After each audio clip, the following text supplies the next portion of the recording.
సమాజంలో ఒక అమ్మాయి పుట్టింట్లో ఉన్నప్పుడంతా మహారాణి, పెళ్ళైపోయి మెట్టినింటికి వెళ్ళిపోయిన తర్వాత అక్కడ అన్నీ బాగుంటేనే మన ఇంటికి మహారాణి, ఆ ఇంటికి మహారాణి. కొంచెం తేడా వచ్చినా కానీ ఆ అమ్మాయిని పుట్టింటి వైపు రానివ్వరు, తల్లిదండ్రులను చూడనివ్వరు, అన్నతో మాట్లాడనివ్వరు, చాలా రిస్ట్రిక్షన్స్. అలాంటి ఒక అమ్మాయి పంపించిన ఒక వీడియో ఒకసారి విందామా ప్లీజ్? ఏదైనా పండగ ఏదైనా వచ్చినప్పుడు వెళ్ళాలి, అమ్మకి పిండి వంటల్లో సాయం చేయాలి, నాన్న పక్కన కూర్చొని కబుర్లు చెప్పాలి అని ఉంటుంది కదా.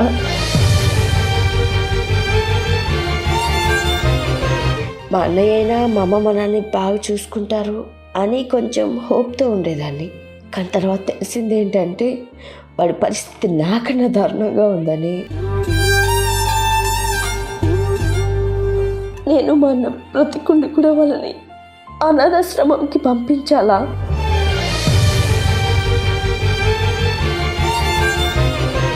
పిల్లలు ఎందుకు గమనించట్లో నాకు అర్థం కావట్లేదు. 6 years వచ్చే వరకు కూడా మనం అమ్మ నాన్న పక్కన లేకపోతే మనం ఉండలేం.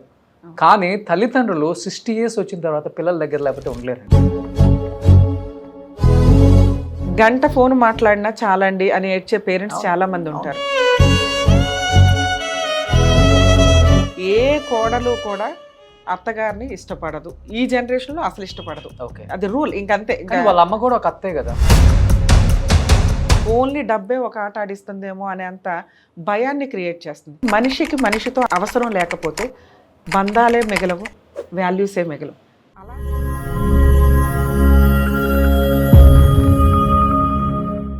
Hi hello, welcome to Suman TV. నేను మీ రోషన్. మారుతున్న సమాజంలో రకరకాల కొత్త టెక్నాలజీలు వస్తున్నాయి. మనందరం కూడా హ్యాపీగా టెక్నాలజీని యూజ్ చేసుకుంటున్నాం, మన తెలివిని పెంచుకుంటున్నాం. కానీ ఈ కొత్త టెక్నాలజీలో పడి మన కుటుంబంలో ఉన్న మన ఫ్యామిలీకి చాలా తక్కువ వాల్యూ ఇస్తున్నాం. అది అమ్మకైనా, నాన్నకైనా, అన్నకైనా, చెల్లికైనా, అక్కకైనా, చివరికి భార్యకైనా, మన ద్వారా ఈ భూమి మీదకి వచ్చిన పిల్లలకైనా. ఇది నిజం కాదు అని చెప్పిన వాడికి అబద్ధం చెప్పాడని నేను చెప్తాను. ఎందుకంటే ఎస్, అఫ్కోర్స్ చాలామంది బిజీగా ఉంటాం, కాదని చెప్పను. కానీ ఆ బిజీతో పాటు అప్పుడప్పుడు మనకు కూడా కుటుంబం ఉంది, మనకు కూడా బంధాలు బాంధవ్యాలు ఉన్నాయి. వాటిని కూడా మనం అప్పుడప్పుడు టైం స్పెండ్ చేయాలి అనే దాని మీద ధ్యాస పెట్టేవాళ్ళు చాలా తక్కువ మంది ఉన్నారు. అలాంటి ఫ్యామిలీ వాల్యూస్ మీద కాన్సెప్ట్తో ఒక మంచి షోని మీ ముందుకు తీసుకురాబోతున్నాం. మనుషుల విలువల మీద, బాంధవ్యాల మీద ఎప్పటికప్పుడు స్పందించే రమ్య గారిని ఈ షోలో ఒక స్పెషల్ గెస్ట్గా ఆమెను తీసుకురావటం నాకు నిజంగా చాలా చాలా హ్యాపీగా అనిపిస్తుంది. First of all thank you Suman TV. అలాంటి గొప్ప వ్యక్తిని నా ముందు కూర్చోబెట్టి కుటుంబ విలువల మీద మాట్లాడమని ఆమెని ఒప్పించి ఇక్కడ కూర్చోబెట్టినందుకు థ్యాంక్ యూ. అండ్ వెల్కమ్ చెప్దాం రమ్య గారికి. రమ్య గారు, థ్యాంక్ యూ. Thank you. ఎప్పటి నుంచో అనుకుంటున్నాను ఒక మంచి షో మీతో చేయాలని. ముఖ్యంగా ఫ్యామిలీ వాల్యూస్ ఇవి చాలా తగ్గిపోతున్నాయి ఇప్పుడున్న సమాజంలో. ఈ వాల్యూస్ని మనం ఒక్కసారిగా చేంజ్ చేస్తామని నేను చెప్పను, కానీ అట్లీస్ట్ మనం ఒక మంచి ప్రోగ్రామ్ పెట్టి వాటి గురించి అప్పుడప్పుడు డిస్కషన్ చేసుకుంటే ఏమైనా చేంజ్ వస్తుంది, ఏమైనా ఒక చిన్న ఆశ. సరే, టైటిల్ చాలా బాగుంది, ఫ్యామిలీ వాల్యూస్. ఎందుకు చెప్తున్నాం ఫ్యామిలీ వాల్యూస్? ఎవరికీ తెలియదు, ఎవరికీ అవసరంలే. మీరు ఏదైనా ఒక బూత్ వీడియో చేయండి, చూస్తారు. మనం మానవత్వంతో అట్లీస్ట్ ఒక్కళ్ళు రియలైజ్ అయినా మా ఇద్దరు వాయిస్ తోటి మేము పుణ్యం మూటగట్టుకున్నట్లే, మీకు మంచి మార్గాన్ని ఇచ్చినట్లే. ఎంతమంది చూస్తారో అంతమంది షేర్ చేయడానికి చూడండి. ఈ రకంగా ఆడియోల్ని మీరు అసలు ఎక్కడా కూడా సుమన్ గారు కానీ మీరు కానీ ఒక్కళ్ళను కూడా ఆపకుండా వాళ్ళ సమస్యలు పరిష్కరించడానికి మీ వంతు ప్రయత్నంగా ఆడియోలో వచ్చిన వాటిని కూడా ఒక ప్రోగ్రామ్ చేస్తున్నారంటే నిజంగా హ్యాట్స్ ఆఫ్. ఇప్పుడు నాకు ఒక వీడియో వచ్చింది. యాక్చువల్గా అయితే ఆ ఫ్యామిలీ తర్వాత వస్తామన్నారు. ఇలాంటి వాల్యూస్ గురించి చెప్పేటప్పుడు, కుటుంబంలో బాధల గురించి చెప్పేటప్పుడు మీకు తెలిసిందే, కెమెరా ముందుకు రావాలంటే భయపడతారు. అంటే సమాజంలో ఒక అమ్మాయి పుట్టింట్లో ఉన్నప్పుడంతా మహారాణి, పెళ్ళైపోయి మెట్టినింటికి వెళ్ళిపోయిన తర్వాత అక్కడ అన్నీ బాగుంటేనే మన ఇంటికి మహారాణి, ఆ ఇంటికి మహారాణి. కొంచెం తేడా వచ్చినా కానీ ఆ అమ్మాయిని పుట్టింటి వైపు రానివ్వరు, తల్లిదండ్రులను చూడనివ్వరు, అన్నతో మాట్లాడనివ్వరు, చాలా రిస్ట్రిక్షన్స్. మేబీ ఇన్ కేస్ వాళ్ళు ఆ ఇంటికి వెళ్ళినా కానీ ఎడమొఖం పెడమొహం ఎప్పుడు వెళ్ళిపోతారు. రైట్. అలాంటి సొసైటీలో ఇంకా ఇలాంటి అమ్మాయిలు ఉన్నారా అంటే ఉన్నారనే చెప్పుకోవచ్చు. అలాంటి ఒక అమ్మాయి పంపించిన ఒక వీడియో ఒకసారి విందామా ప్లీజ్? నా పేరు అరుణ. మా అమ్మ నాన్నకి 2 సంతానం, నేను మా అన్న. ఇద్దరిని ఆడ మగ తేడా లేకుండా మా అమ్మ మా నాన్న సమానంగా పెంచారు. మాకున్న పొలాలు ఆస్తులతో ఇద్దరిని ఉన్నత చదువులు చదివించారు. ఎక్కడెక్కడి నుంచో సంబంధాలు వస్తే నేను మా అన్నయ్య విడిపోతామేమో అన్న భయంతో ఒకే ఊర్లో సంబంధాలు చూసి మాకు పెళ్ళిళ్ళు చేశారు. ఇప్పుడు నేను మా అన్నయ్య బాగానే సెటిల్ అయిపోయాం. కానీ మా అమ్మ మా నాన్నే ఒంటరైపోయారు. నాకేమో మా ఇంటికి వెళ్ళడానికి కూడా పర్మిషన్ లేదు. ఒకవేళ వాళ్ళు ఎప్పుడైనా వచ్చినా మా ఇంట్లో మూతి విరుపులు. ఒకరోజు నేను మా వారిని స్ట్రైట్గా అడిగేశాను, ఏమండి, మా అమ్మ నాన్నకి వయసు పైపడుతుంది, వాళ్ళు మమ్మల్ని చాలా కష్టపడి పెంచారు, ఇప్పుడు వాళ్ళు చేసుకోలేకపోతున్నారు, మనం తీసుకొచ్చుకుందామని. దానికి ఆయన చెప్పిన సమాధానం విని నాకేం మాట్లాడాలో అర్థం కాలేదు. పెళ్ళిలో నేనేమైనా మీకు మాట ఇచ్చానా మీ వాళ్ళని చూసుకుంటానని? మా వాళ్ళనే నేను చూసుకోవట్లేదు, ఇక వాళ్ళని ఎలా చూసుకుంటాను? అయినా 2 వస్తే నాకు చాలా బర్డెన్ అయిపోతుంది అన్నారు. బహుశా నాలాంటి ఆడపిల్లలకి ఇది తప్పదేమో. తల్లిదండ్రులను చూసుకోవాలని ఉన్నా చూసుకోలేని దుస్థితి. ఏదైనా పండగ ఏదైనా వచ్చినప్పుడు వెళ్ళాలి, అమ్మకి పిండి వంటల్లో సాయం చేయాలి, నాన్న పక్కన కూర్చొని కబుర్లు చెప్పాలి అని ఉంటుంది కదా. సరే, నా పరిస్థితి ఇలా పక్కన పెడితే ఇక మా అన్నయ్య అయినా మా అమ్మ మా నాన్ని బాగా చూసుకుంటారు అని కొంచెం హోప్తో ఉండేదాన్ని. కానీ తర్వాత తెలిసింది ఏంటంటే వాడి పరిస్థితి నాకన్నా దారుణంగా ఉందని. ఒక పూట ఇంటికి పిలిచి వాళ్ళకి అన్నం పెట్టడానికి కూడా మా వదినకి మనసు రావట్లేదు. ఇక వాళ్ళని ఏం చూసుకుంటుంది? ఇక మా అన్నయ్య వాళ్ళ చేతిలో కీలుబొమ్మగా మారిపోయాడు. సో వాడు కూడా చూసుకునే పరిస్థితి లేదు. చిన్నప్పుడు నేను మా అన్న పెద్దయ్యాక అమ్మని ఇలా చూసుకోవాలరా, నాన్నని ఇలా చూసుకోవాలరా అని ఎన్నో కలలు కన్నాం. కానీ అవి ఏవి చూసుకోలేకపోతున్నాం. ఇప్పుడు వాళ్ళని అనాథాశ్రమంకి పంపించే పరిస్థితి వచ్చింది. నేను మా అన్న బ్రతికుండి కూడా వాళ్ళని అనాథాశ్రమంకి పంపించాలా, లేదా నా కాపురాన్ని పాడు చేసుకొని మా అమ్మ మా నాన్న కోసం వెళ్ళిపోవాలా? దీనికి సమాధానం మీరే చెప్పండి, దయచేసి చెప్పండి. రమ్య గారు, మన చుట్టుపక్కల మన చుట్టాలలో మన ఫ్యామిలీ ఫ్రెండ్స్ అని చెప్పుకునే వాళ్ళలో కూడా ఇలాంటి స్టోరీస్ నేను అంటే విన్నాను కానీ చూడలేదు. కానీ సొసైటీలో ఇది చాలా ఉందండి, నిజంగా చాలా కలలుగా అంటారు. కానీ అమ్మాయి ఒక్కతే అనుకున్నాను నేను. ఇక్కడ అన్న పరిస్థితి కూడా సేమ్. అంటే అక్కడ ఆ అమ్మాయి, ఇక్కడ ఇంకొక అమ్మాయి. ఏం చెప్తారు అసలు? సరే, యాక్చువల్గా మన సాంప్రదాయాలు ఏవైతే మాట్లాడతామో సహజంగానే ఒకవేళ 2 ఆడపిల్లలు పుట్టారే అనుకోండి, అల్లుడి దగ్గర ఉండడానికి కూతురు ఇంటికి వెళ్ళి ఉండడానికి మన వాళ్ళు యాక్సెప్టబుల్గా ఉండరు. వాళ్ళకి ప్రాపర్టీలు ఉన్నా ఏమున్నా కానీ కొడుకు వారసుడు వాళ్ళ దగ్గరే ఉండడం, వాళ్ళ ద్వారా మనకి అన్ని మంచి పనులు జరుగుతాయి అనేది వాళ్ళ ఉద్దేశం. సో కొడుకు దగ్గర ఉండడానికి గర్వంగానో గౌరవంగానో ఫీల్ అవుతారు తప్ప కూతురు దగ్గర ఉండడానికి ఇష్టపడరు. కూతురు అల్లుడు దగ్గర. ఈ రోజున కూతుర అల్లుడ పక్కన పెడితే, కొడుక కోడలని పక్కన పెడితే ఎవరు చూడడానికి రెడీగా లేరు. ఇక్కడ ఒక కూతురు తన బాధ చెప్పుకుంటుంది. 2 పిల్లలు, నిజంగా వాళ్ళని చూస్తే మనం ఒక ముచ్చటైన కుటుంబం అని అనుకుంటాం వీళ్ళ మ్యారేజ్ల వరకు. వన్స్ మ్యారేజ్లు అయిపోయినాక ఎవరి లైఫ్ వాళ్ళకుంది. కామన్గా మనం ఎక్కడైనా ఏమైనా వింటాం, వాళ్ళ అన్న గురించే వింటాం. కొడుకు చూసుకోవట్లేదు, తల్లిదండ్రుల్ని ఆస్తి అయితే తీసుకొని వెళ్ళిపోయాడు.